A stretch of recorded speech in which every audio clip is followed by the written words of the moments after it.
దేవాలయాల చుట్టూ మంచి శిల్పకళా నైపుణ్యంతో ఇది మురుగన్ విగ్రహం.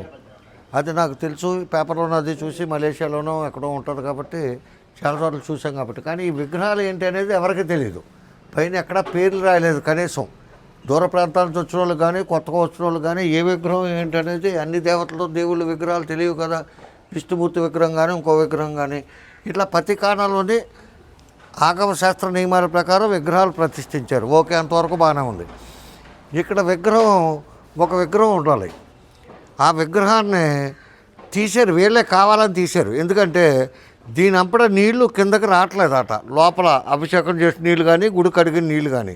దానికోసం ఈ విగ్రహం తీసేటప్పుడు ఆ విగ్రహాన్ని వీళ్ళు ఎంత వయ్యారంగా తీశారంటే ఆ విగ్రహం కాలు బద్దలు కొట్టారు. సరే, కాలు బద్దలు కొట్టారు అనేది సరే, ఆ విగ్రహం మళ్ళీ కొత్త చేయించి పెట్టాలి తప్ప అతుకునేయకూడదు కాబట్టి కొత్త చేయించి పెడతారా అంటే పెట్టలా. మరి ఇక్కడ విగ్రహం ఉందో లేదో అనే విషయం నాకైతే తెలియదు. ఎందుకంటే ఇటువంటి కారణాల్లో ప్రతి కారణాల్లో కూడా విగ్రహాలు ఉన్నాయి. ఇక్కడ విగ్రహం లేదు, ఆ విగ్రహం బద్దలు కొట్టారు. ఆ విషయం నాకు ఎట్లా తెలుసు అంటే రెండు చూపిస్తాను.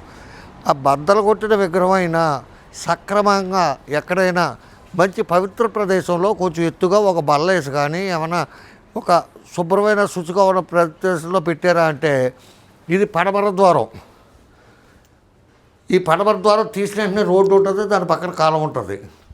ఇది స్టోర్ రూమ్ కింద చెత్తా చెదారం వేసుకుంటానికి లోపలికి రావయ్య చెత్తా చెదారం వేసుకుంటానికి వాడుతున్నారు. ఇదిగో చూడండి, ఈ నైపుణ్యం ఎక్కడి నుంచి వస్తుంది.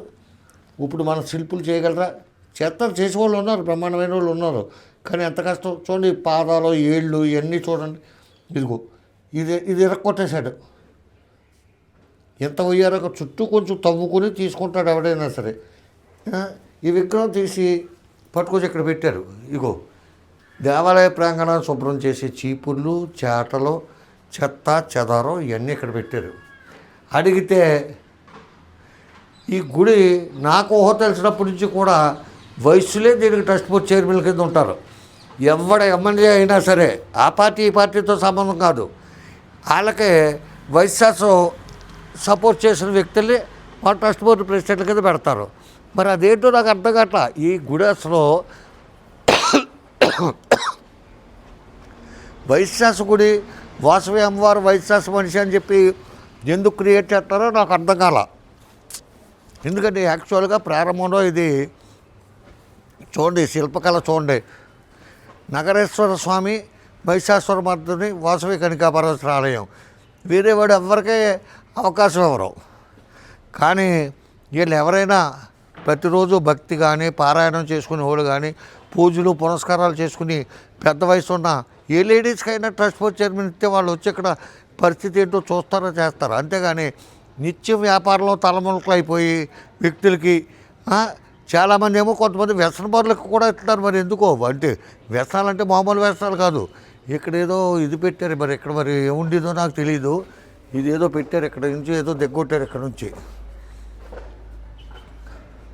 చూడండి, అత్యద్భుతమైన విగ్రహాలు. ఈ విగ్రహం చూడండి, చూపించండి, నీట్గా ఉంది. ఈ కింద కొంచెం శుభ్రం చేసుకుంటే ఎంత బాగుంటుంది. దీని కింద ఎందుకు ఊడగొట్టేశారో మళ్ళీ పెట్టారు, మరి సక్రమంగానే పెట్టారు. దీనికి ప్లాస్టింగ్ చేస్తా మానేశారు. ఇది కడిగి ఎన్ని సంవత్సరాలు ఉంటుందో మరి నాకు తెలియదు.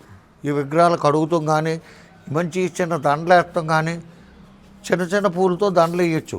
ఇవన్నీ కడగకుండా ఇగో దుమ్ము ధూళితో ఒక ప్లాస్టిక్ కొట్టం ఇచ్చుకుని కడుగుతూ పెద్ద సమస్య ఉంది.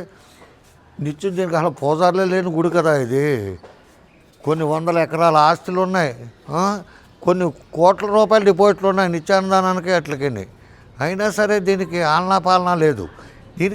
దీనికి సమస్య ఎప్పుడు ప్రారంభమైందంటే ఒక షో కేసులో పీస్ లాగా, ఒక రామోజీ ఫిలిం సిటీ లాగా, ఒక ఎగ్జిబిషన్లో ఏసీ స్టార్ లాగా వాసవి ధామ్ అనేది ఒకటి కట్టారు ఇక్కడ. అది కూడా వైశాసం ఒక ప్రైవేట్ ఫర్మ్. అది వాళ్ళు బెంగళూరు నుంచి వచ్చి కట్టారు. కట్టుకోవచ్చు, ఎవడైనా కట్టుకోవచ్చు. సొంతంగా సాయిబాబా గుళ్ళు కట్టుకుంటున్నారు, రామాలయాలు కట్టుకుంటున్నారు, వాళ్ళు వాసవి ధామ్ కట్టుకోవచ్చు. వాళ్ళు చాలా నియమనిష్టలతోటి చాలా బాధ్యతగా వాళ్ళ వ్యవహారం చేస్తూ చక్కగా అడ్మినిస్ట్రేషన్ చేస్తున్నారు. దానికి పెద్ద అట్రాక్షన్ ఏంటి అంటే ఒక 90 అడుగులు పంచలోహ విగ్రహంతో ఒకటి పెద్ద డూమ్ లాగా కట్టి అందులో విగ్రహం ప్రతిష్ఠించారు. నమూనా విగ్రహం రోడ్డు మీద పెట్టారు. కాకపోతే ఏంటంటే నాకున్న అనుమానం, ఈ పరిస్థితులన్నీ చూస్తుంటే నాకు కలిగే అనుమానం ఏంటి అంటే ఈ వైశ్యాస్ అంతా కలిపి ఏమైనా కొమ్ముక్క అయిపోయారా?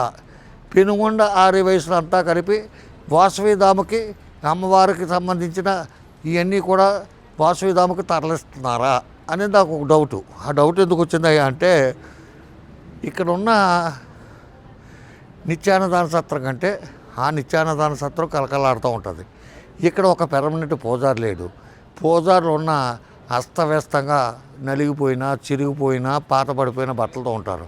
అక్కడ పూజారులు చాలా శుచిగా శుభ్రంగా బొట్లు గిట్లు పెట్టుకుని నీట్గా తయారవి పూజలు చేస్తారు.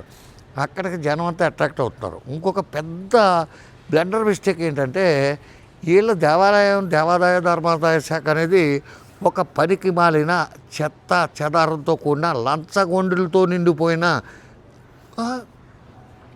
శుద్ధ నీచమైన వ్యవస్థల్లో పెద్ద వ్యవస్థ ఏది అంటే దేవాదాయ ధర్మాదాయ శాఖ. ఆ శాఖలో ఉన్నంత లంచగొండితనం, ఆ శాఖలో ఉన్నంత దుర్మార్గం, దౌర్జన్యం, ఎంత నీచుకంటే అంత నీచులు ఆ శాఖలో ఉన్నారు. ఎందుకంటే గుడి గురించి ఎవడో పట్టించుకోడు.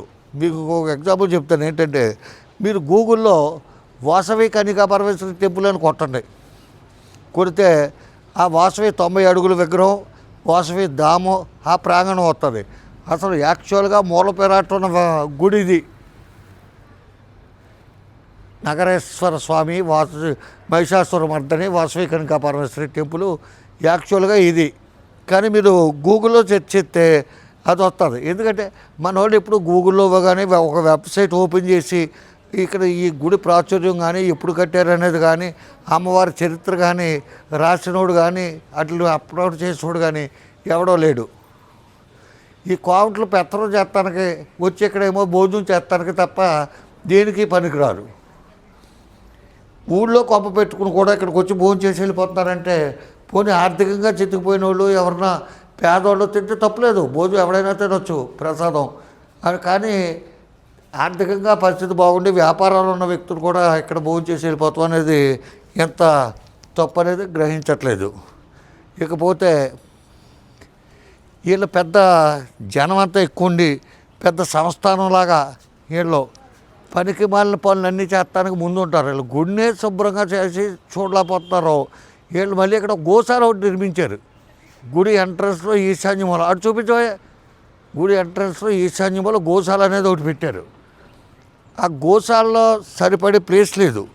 మిగతా ప్లేస్లో ఎక్కడైనా వాళ్ళు ఒక షెడ్ లాంటిది వేసి ఆ గోశాల ఏమన్నా ఇంకో గోశాల ఎక్స్టెండ్ చేస్తాం కానీ లేకపోతే వేరే వాళ్ళ పొలంలో కానీ వీళ్ళకే 100 ఎకరాల పొలం ఉంది. ఎక్కడో చోట 1 ఎకరం 2 ఎకరాలు గడ్డి వేసి అక్కడ ఒక షెడ్ పెట్టి అక్కడన్నా ఇది చేయాలి. కానీ గోశాల ఏమో ఇక్కడ పెట్టారు, గోవులు తీసుకొచ్చేమో ఆఫీస్లో కడతారు. ఇప్పుడు తీస్తే రావులు చూడు, ఇప్పుడు చూపించాయి పొద్దున చేసి ఇప్పుడు చూపించాయి. ఇప్పుడు శుభ్రం చేస్తున్నారు, మళ్ళీ రాత్రులు పట్టుకొచ్చి కడతారు. ఇదండి ప్రపంచంలో ఉన్న ఆర్యవైశ్యులంతా అనుకుంటారు కదా, ఈ బాబోయ్ పెనుగొండ అంటే అమ్మవారి గుడి, అమ్మవారి తాలూకు మనుషులు, అమ్మవారు మా వైశ్యాస్ గుడిని ఇలా చేసేస్తారు అలా చేసేస్తారని. పెనుగొండ వైశ్యాస్ ఎవడో గుడిని ఏమీ పట్టించుకోవట్లేదు.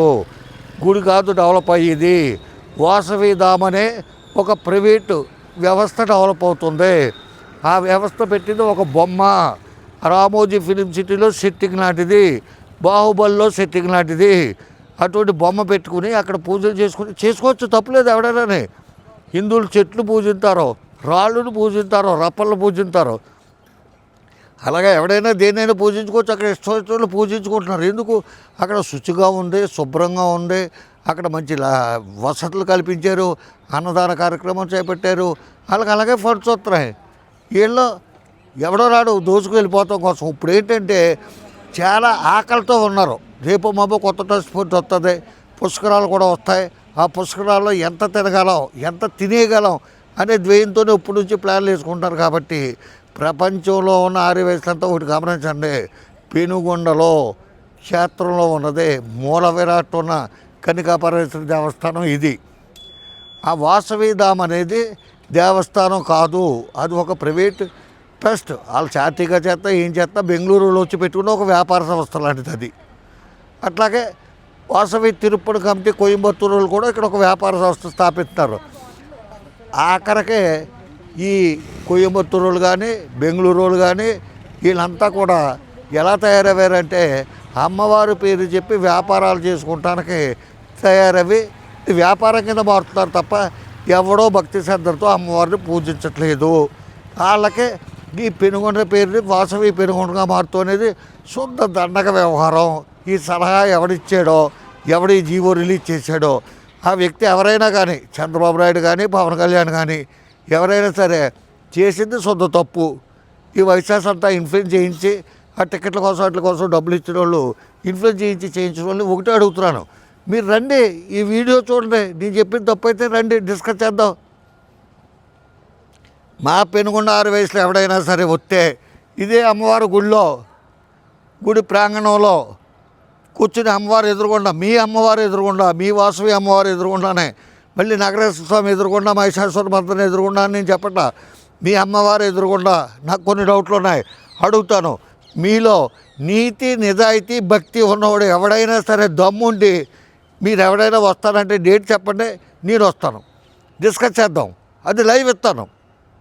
ఈ వయసు అందరికీ 10 రోజులు క్యాన్వాస్ చేసి ప్రతి ఇంటికి వెళ్ళి పలానా టైంలో టీవీ చూడమ్మా మా ఛానల్ చూడండి అని లైవ్ ఇస్తాను. మీ భోగవతాలు అన్నీ చెప్తాను, నేను అడిగేట్లకి సమాధానం చెప్పండి. నమస్కారం. రామాంధ్రరావు. జై హింద్.